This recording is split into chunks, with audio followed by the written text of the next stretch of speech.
වීදුරුවකට තීන්ත බිඳුවක් දාලා බලන්න. ඒක වතුරේ දිය වෙලා පැතිරෙන ඔයාට පෙනේවි. හැබැයි මුළු ජීවිත කාලෙම උත්සාහ කළත් ඒ තීන්ත ටික ආපහු එක බිඳුවකට එකතු කරන්න ඔයාට කවදාවත් බැහැ. මේ සරල නීතිය තමයි මුළු විශ්වයම සහ කාලය කියන දේ පවා සදහටම මිය යමින් පවතිනවා කියන එකට තියෙන ලොකුම විද්‍යාත්මක සාක්ෂිය. කලින් වීඩියෝ එකේදී අපි කතා කළා තව අවුරුදු බිලියන 5කින් අපේ සූර්යයා පෘථුවියව සම්පූර්ණයෙන්ම ගිල ගන්න හැටි. ඊට පස්සේ සූර්යාගේ පිටත කවචය ගැලවිලා ගිහින් පෘථුවිය තරම් ලොකු හැබැයි දියමන්ති වගේ ඝනකම සුදු පාට හරයක් විතරක් ඉතිරි වෙනවා.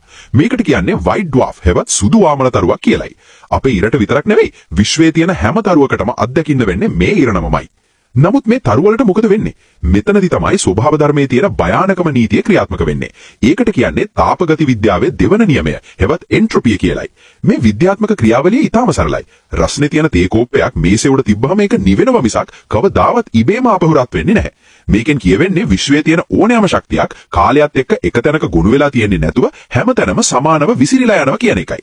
උණුසුම සහ සීතල අතර වෙනසක් තියෙනකොට විතරයි අපිට යන්ත්‍රයක් වැඩ කරවන්න හරි ජීවයක් පවත්වා ගන්න හරි පුළුවන් වෙන්නේ.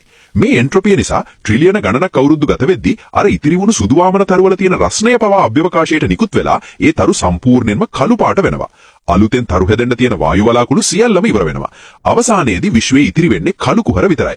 හැබැයි ස්ටීවන් හොකින් හොයාගත්තු විදිහට හොකින් රේඩියේෂන් කියන ක්‍රියාවලිය හරහා මේ මහා කළු කුහර පවා ශක්තිය පිට කරමින් ටිකෙන් ටික වාෂ්ප වෙලා අතුරුදම් වෙලා යනවා.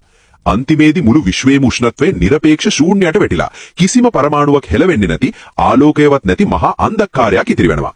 ශක්තිය හැමතැනම එක සමාන නිසා තවදුරටත් ශක්තිය ගමන් කරන්න විදිහක් නැහැ.